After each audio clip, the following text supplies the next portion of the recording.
All right, guys, welcome back to the Establish the Pass podcast presented by ClutchPoints. I'm your host, Blake Lovell. With me, as always, my co-host, Dillon Reagan, back here to talk about free agency and trades and everything else going on in the NFL. It's business is picked up, Dillon, to say the least, and this is what we always know is going to happen as soon as free agency begins and you start to see all these moves and trades and signings, and this one has not disappointed, and we're not even that far into it. Still a lot of questions to be answered, but man, there's a lot going on, and it probably starts with Aaron Rodgers because we kind of talked about him being the domino that could impact sort of the quarterback situation. Although there's been a couple other moves we'll talk about in a minute that seemed to already have a couple teams set in terms of that position that maybe we thought would be in the conversation, but does look like, at least right now, there is positive momentum for Aaron Rodgers to be the next quarterback of the Jets.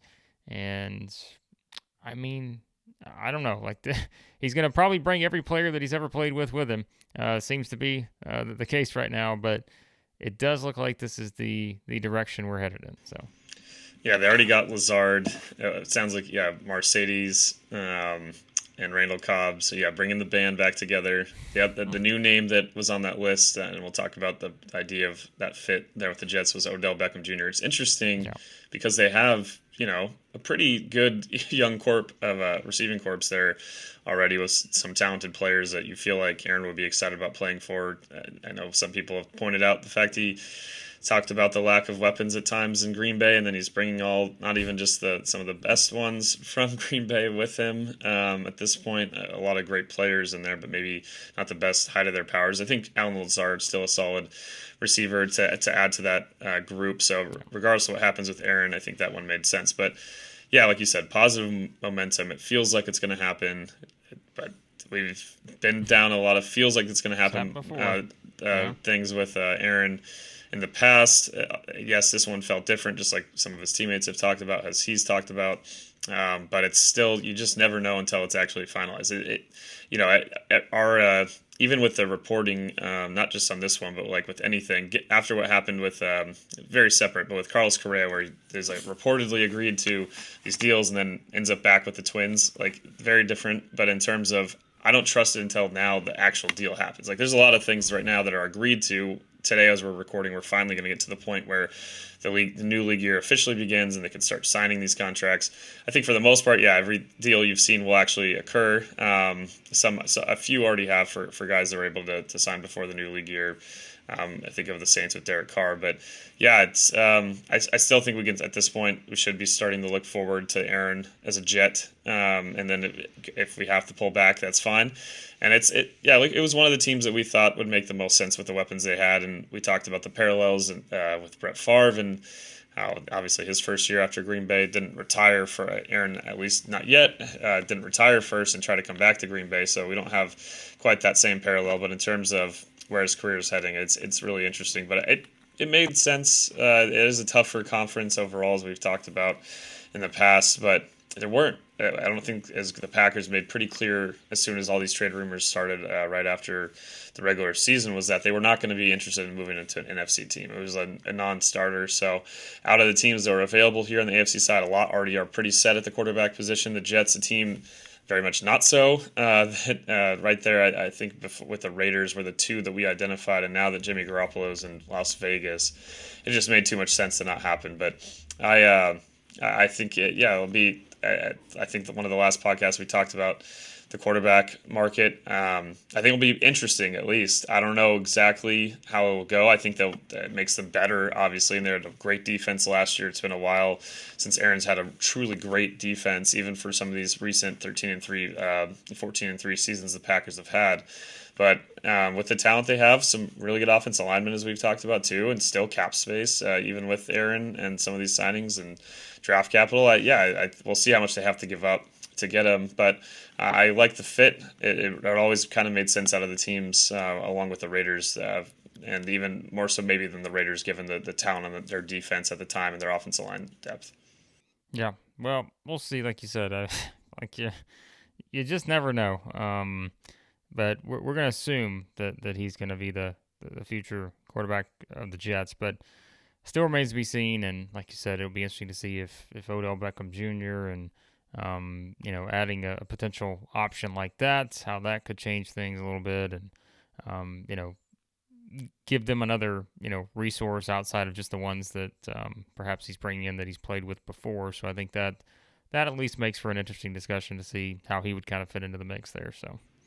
Yeah, I think I mean, looking at their depth chart at the moment, just real quick, you have Lazard, Corey Davis, obviously Garrett Wilson, and then still the depth with Denzel Mims. Not sure. Well, maybe they'll make some moves with some of the guys like him and Elijah Moore. But last time we saw Odell, it's been a while since the Super Bowl, not this past Super Bowl, the one before. But yeah, he's still a dynamic playmaker. That if he's not the number one guy, if you have a Garrett Wilson number one and even a Lazard stretching the field, I think it opens up a lot of things over the middle. So I don't that fit makes sense. I just really hope, looking at the skill position guys, if these guys can all be healthy, that's easier said than done. But it does actually, they could be something. It's still a really tough conference, still really good teams in the AFC. But I think Odell, he could fit in with a lot of teams. But I think the Jets with Aaron Rodgers, at least if he's there, would be one of them for sure. Yep. I think so. Remember, I think we were trying to link Elijah Moore to the Packers at one point. I think coming out of end of the draft, like that would make a lot of sense. They never did it, but yep. I want to say was that the Jordan Love year? I believe it was. I think so. Yeah. I think that was right. Yeah, maybe it was the year after, but yeah, it was around there, something like that. But we're like, okay, well maybe now it'll actually happen. Who knows? But again, they could move him, and too many unknowns still with the Jets and what happens here with Aaron Rodgers. All right.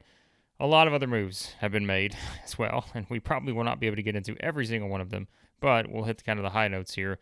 I mean, if we just say quarterback, I guess first, Dylan, Derek Carr winds up with the Saints. I think there was clearly, some options there, but he goes, to New Orleans, reunites there with Dennis Allen. So, I mean, that made a lot of sense, I think, in that regard. So I think we were always wondering, like, where was he going to wind up? And like we said, you could have really linked a lot of these same teams together, knowing that these were the teams that were going to be after a quarterback. But he does make it official, and he's headed to New Orleans. Yeah, it was always tough to imagine it was going to work financially, but as the Saints have done with Mickey for years, they just keep making it work. You look at Spotrac, and they're now, even though they have in the final cap space effective column going beyond the 51. The first 51 players, they are still negative. But in the other main category with those players, they're somehow out of the hole for a moment, and they just continue kicking the can down the road. And we've talked about Derek Carr a bit. I don't, with the Saints in particular. It makes them probably better, but still a team that the offensive line is not what it used to be.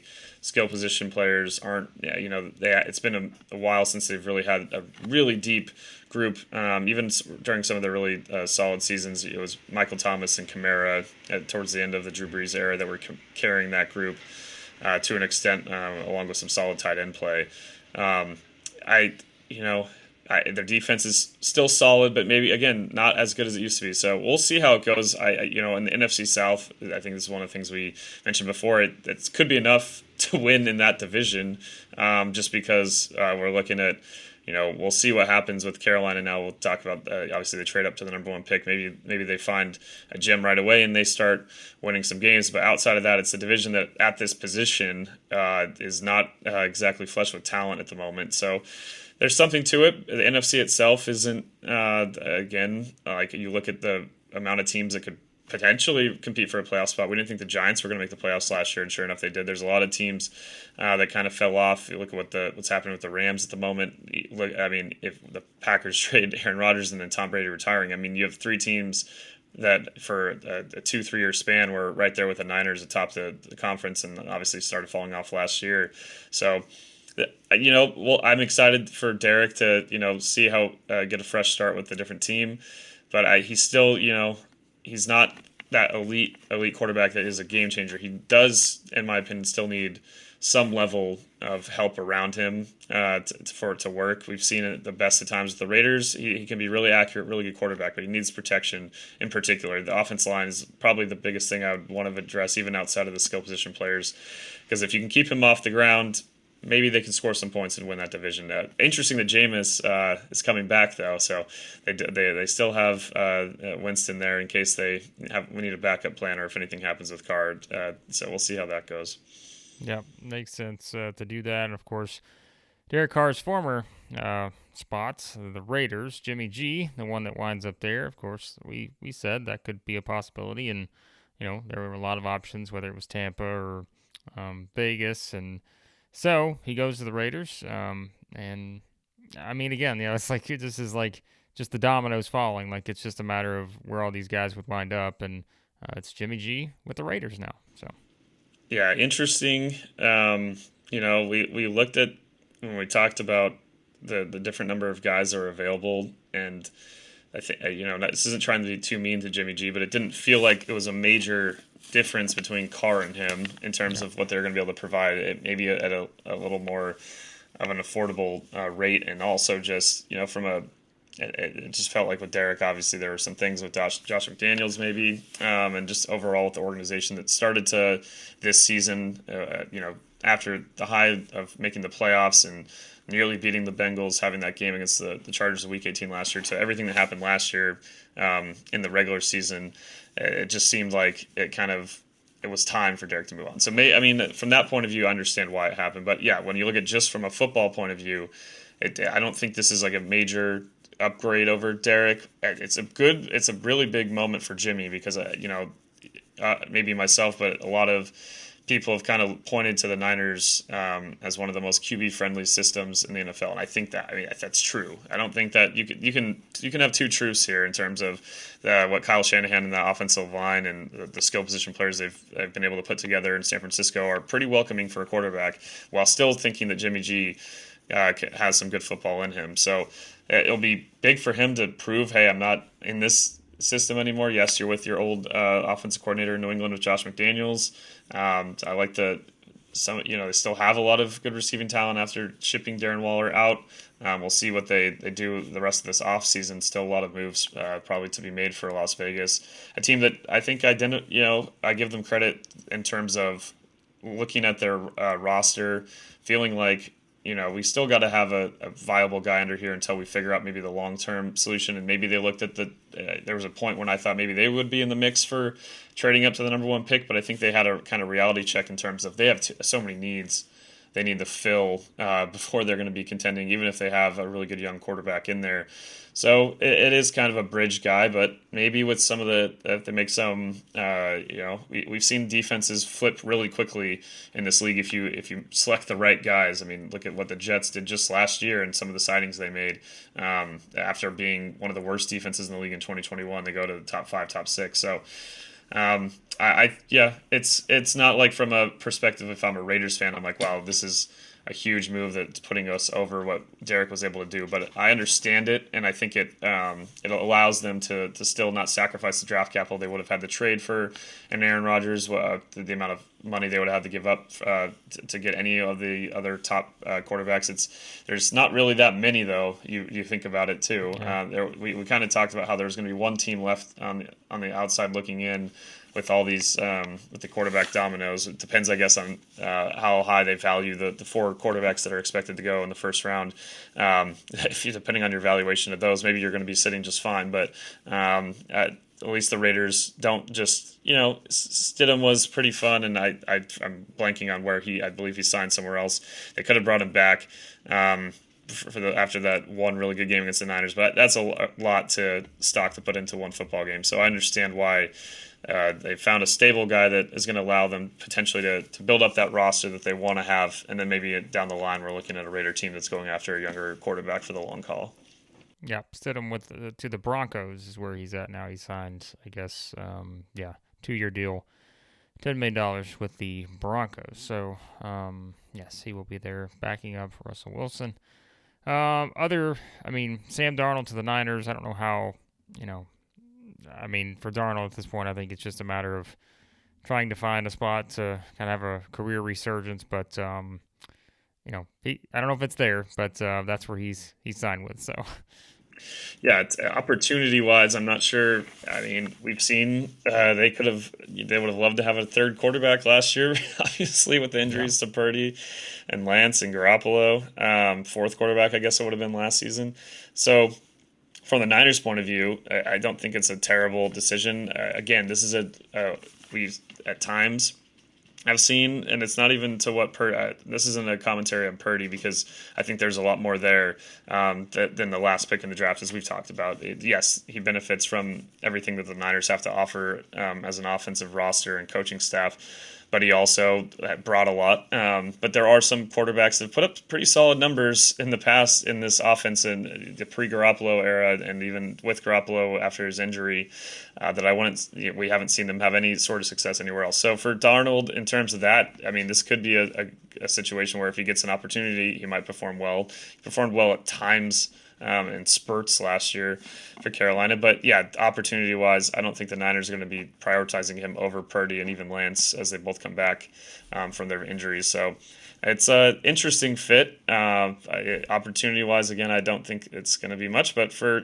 maybe that's not what Darnold's overly concerned about on a year-to-year basis right now. He's still fairly young when you think about it. He came out, I think he was 21 when he got drafted. So it's not like there's not time for him to keep learning, and there's a lot of value. I know he was a really high draft pick, but there's a lot of value to being a solid backup in this league. So if he could prove at any time with the Niners that he's able to be that, it's just going to allow him to continue his career longer.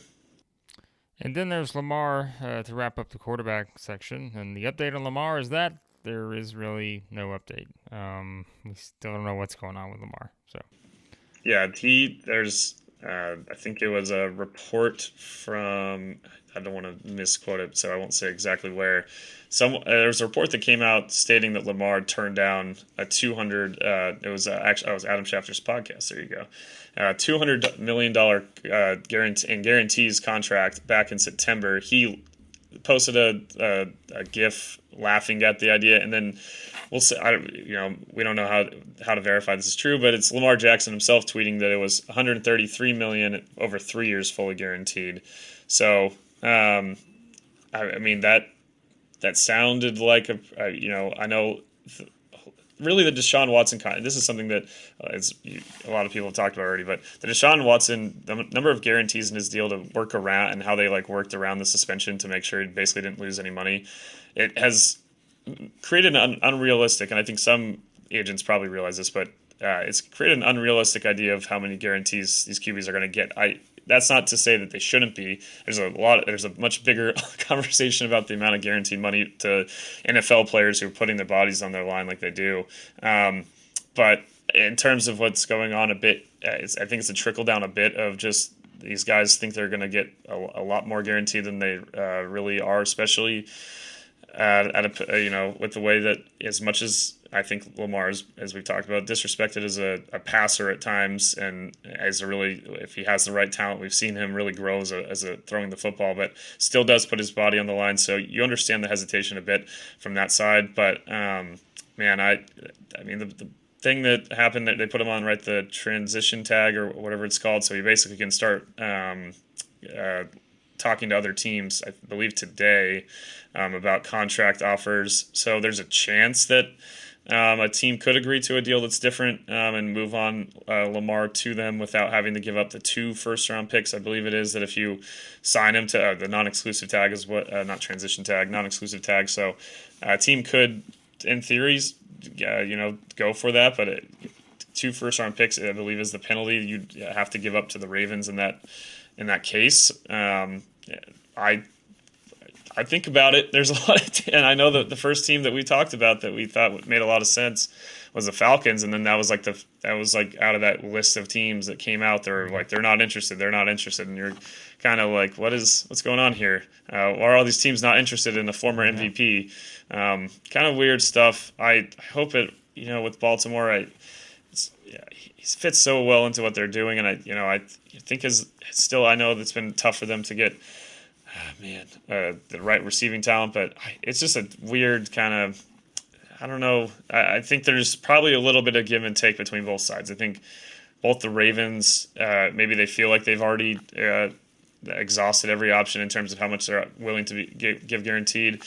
Maybe Lamar thinks it's way too low, but I think there's probably some middle ground, as we've said the whole time, for this to ultimately work out. But he might get to a point where he's too disgruntled with, how this situation has gone down. That I don't know. It's all weird. I don't know what you think about the whole Falcons. I think it was the Raiders at the time before they signed Jimmy G, were announced as not being interested. It was a whole bunch of teams. It just was such a weird kind of thing that I'm not sure. I'm not trying to accuse anyone of anything happening behind the scenes, but it was a little strange for sure. Yeah, well, like I said, we'll know today. I mean, we're recording this on Wednesday. We'll know once that window opens, and I think quickly we'll have an idea of who's reaching out and who's in contact. I don't have any doubt about that. I think you'll see team names coming out pretty quickly on that. Because if that happens, then the bidding war just gets higher, and I think that's kind of what you want in the situation if you're Lamar. So I'm very curious to see, like you said, because the ones you could have connected him to, it doesn't seem like that's going to happen. So who is going to be the team out there that has a quarterback that we think is completely set in stone, that all of a sudden is going to go out and say, we'll take Lamar maybe over this guy. So it's going to happen, and then what can happen from there. But we'll see. We'll see what happens with Lamar. That's another big domino, obviously, that's out there at the quarterback position. So elsewhere, Dylan, some other stuff happening on the offensive side of the ball. Austin Eckler seems like will not be a Charger for much longer. Looks like that trade is going to happen somewhere. We have no idea where. Darren Waller traded from the Raiders to the Giants. So the Giants get a tight end when on the field. Can obviously be a very good player. DJ Moore, the former Panthers wide receiver, headed to the Bears. So perhaps, someone that, I don't know, going from the Panthers to the Bears offensively, I don't know how much of a step up necessarily it is just from the passing game standpoint. But that's all on the evolution of Justin Fields too. So just some of the things that are hanging out there from the offensive end. Yeah, I'm trying to think of, we talked about this before the podcast, fits for Eckler. I think a lot of teams would love to have that kind of talent, but the reality of why even a deal, it's not like this was like a major disgruntlement with the organization. Mm-hmm. I mean, this was a guy that was like a Charger through and through, very really interactive in the community. In LA and in the South Bay. It just feels like the Chargers kind of looked at him being 28 and not wanting to give him a really big contract after an amazing season, and him knowing his worth is probably higher than that. And some team will hopefully get close to it. It's just unfortunately the reality of the running back market at this point. So looking at where he could fit, Ed Werder tweeted about the Bucks and the Cowboys as possible fits with some of the connections he has to the running back coaches and some of the other members of these staffs, as well as obviously what's happening with Ezekiel Elliott there potentially in Dallas. So I mean those teams would. Yeah, sure. That there's a lot of teams that I would like to have Austin Eckler on the Rams for sure. I don't think a lot of teams from a just pure football perspective wouldn't love to have him. It's just who's going to be able to fit in their salary cap. And unfortunately, with the way these things kind of work, it's often not the teams that are like at the top. I mean, the Cowboys would be probably one of the better teams that might be able to make this work, and looks at the money that they have on the books of Zeke, and if they're able to make some sort of move, maybe. But I'm trying to think of other fits. It's kind of tough too. It's easier to talk about the other two guys you mentioned that are already with their teams. Waller with the Giants. We kind of thought this could have happened before. He was like in the Raider Packer trade rumors going back before. It just he had a lot of injuries last year.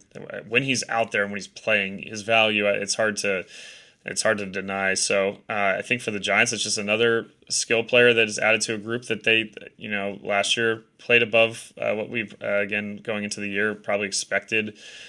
Still some guys that hit the open market from the receiving corps. But to have a reliable tight end like that in the middle, if he can stay healthy with the Giants, I think it's a great fit for him. I'm sure that Dable's going to be able to find ways to utilize him, and it's going to things should from the Giants' point of view. They have the ability, even after the deals that they put in place with Jones. I mean, they still have the ability to add to it. So it will be interesting to see him there. With the Raiders, it just, again, going back to kind of the same point with them from that point of, it's a team that realized they're just not right there. The AFC is too good. These teams are, I mean, the Bengals, yes, they lose their safeties in free agency, but you look at what the Chiefs have done with just how they've retooled, and at the end of the day, having that superstar quarterback is what really matters, and how you build around it is really important. But I think the Raiders did a good job of, in this point, being like, by the time we're able to contend, Darren's not going to be probably a part of that team, so unfortunately, just with his age and kind of when he sprouted up there. So it was probably time, as much as I know Raider fans loved Waller. And then DJ Moore, I mean, finally the Bears have a receiver that, I know they had Allen Robinson before. Maybe, we saw how things have panned out with the Rams and how he could be back on the move again. But looking at the Bears receiving corps going into this offseason, we knew they had to add to it. So not just to take a chance on drafting more guys and the Velus Jones kind of layer of receivers, and maybe he'll have a solid season this next year. I still think they have some guys that could be potential 2, 3, 4 receivers, but not that number one. I don't know if DJ Moore's most ideal number one, but if he can be your really good number 2, if you eventually add another receiver, and just in general, you need more talent to help Justin. An offensive line that, he was running for his life at a lot of points. I thought they did a pretty good job run blocking. Still think there's some room now, and you look at where they moved back. They did now by moving back as far as they did in that trade. It doesn't look like Will Anderson and Jalen Carter is going to still be on the board for them.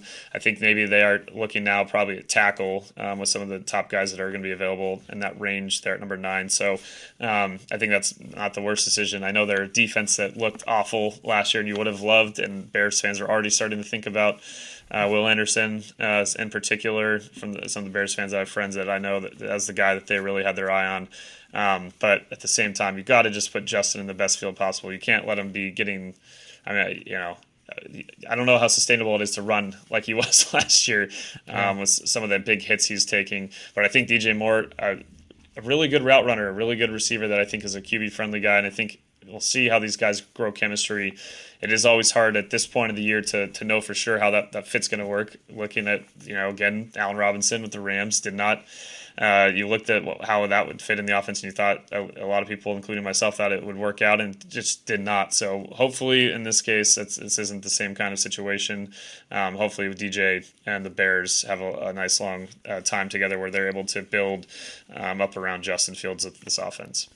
Yeah, you mentioned some of the defensive stuff, and obviously we talked mostly offensive players so far, but talk about the Bengals losing Von Bell to the Panthers, of course, Jesse Bates to the Falcons.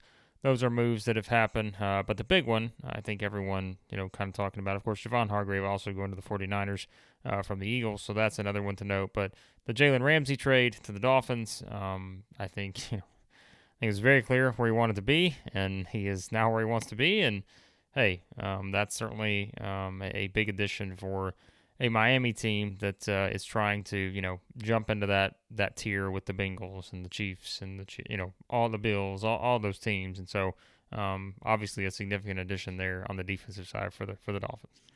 Yeah, with Vic Fangio coming in and some of the talent in that secondary, and they got some pass rushers. I don't know. The Dolphins were already pretty good last year when Tua was out there.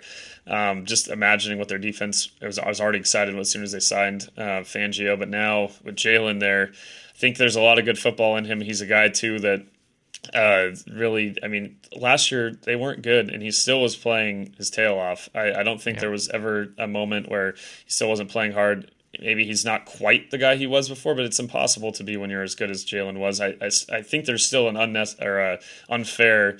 Maybe this is just the former defensive back in me, but there's an unfair expectation of just excellence at the cornerback position, where if you get burned by the best receivers in the world, it's like some indictment on your ability. So not everyone's going to be able to shut down guys with a Revis Island type situation forever. I still think Jalen has a lot of good football left in him, and I think Fangio is exactly another great defensive mind that's going to be able to utilize him with that Dolphins defense. And Jalen, I think, will the fresh, being back in Florida, the fresh start of being with the team that is young and up and coming, not one that got to the peak of their powers and then had to kind of stay there. So I think all that feeds into Jalen's mentality. I know he has a really beautiful house here in Los Angeles. Maybe he'll keep it, but Miami not too bad of a place for him to be. With Hargrave, man, the rich should get richer. The Niners literally looked at. I feel like they watched like the replay and the first film session of the NFC title game. They're like, all right, this is exactly what we need to stop what Philadelphia was doing on the ground. So I mean, there was you looked at Kinlaw. It was not gonna. It was always gonna be really hard to replace DeForest Buckner with I know with the cap at the time of the Niners, that move, how it made sense, and they thought when they drafted Kinlaw it was going to work out, and still could be a solid player in this league, but just on the Buckner was different, and I think you look at what Hargrave can do to just disrupt the running game inside. This is already a group of really, really elite defensive linemen, as we know, in San Francisco. And this was like the one part that we saw kind of at times over the course of that game. Obviously, still with Brock Purdy, who knows how that game goes. Maybe they're not, on defense basically the entire time and getting a little exhausted. But it's just Hargrave. I couldn't think of a better fit for what the Niners needed on that defensive line. They already have the talent with Bosa and some of the talent on the outside. So great job for them. I mean, look at where as much as I have still optimism of the Rams getting healthier, it's hard to deny that the Niners are like clear cut the best team in that division, and honestly, right there with probably Philadelphia still again as the top two teams in the league. And this just the fact that they flipped Hargrave to their side has to be a scary thought. And the Bengals, they've done a good job adjusting, but man, these are. And we knew this was going to be hard to keep the band together forever. That was one thing kind of looking at that defense. It's like there's a lot of talent here. These guys are going to get paid. And Burrow's eventually going to obviously have to be paid more than his rookie deal. So the time kind of came where the Bengals, even they aren't a team that is always, guaranteed tons of money. Just historically, I know they've with Joe Burrow and the success they've had, I'm sure revenues have increased to an extent for Cincinnati. So maybe there's a little more a cash flow there that they can be signing guys. But it's a team that this is how they've kind of had to operate even pre the Burrow era. So it is tough in general with defenses to maintain these groups. We saw it with the Bucs defense that won the Super Bowl a few years ago. The Bengals, I mean, it's just losing both of them is what I think for me. We talked about our last episode, the free agency preview for every non-skill position player on offense at least. And looking at the Bengals, I kind of thought they would at least keep one. But so to lose both, and now I know there's some stuff about T. Higgins, if they're going to be able to keep him with the salary. I think they should be able to. I think it would be crazy not to be able to.